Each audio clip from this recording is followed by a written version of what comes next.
era un ragazzo in particolare sulla bicicletta e si è tirato sulla bicicletta, sulla sella, e chiedendo alla signora se gli era piaciuto quello che aveva visto.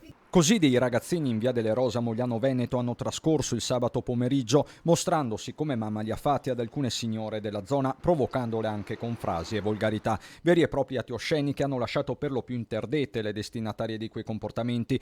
Le forze dell'ordine sono state subito avvisate e devo dire che si sono presentate subito dopo 5 minuti, quindi il tempo proprio della chiamata. Si sono presentate, abbiamo cercato di descrivere un po' come erano vestiti e sono subito andati a caccia. L'identikit dei ragazzi è però servito anche se portavano almeno quella, la mascherina. Assolutamente nostri, nostrani, di Mogliano, proprio nostrani, perché hanno parlato correttamente in italiano perfettamente.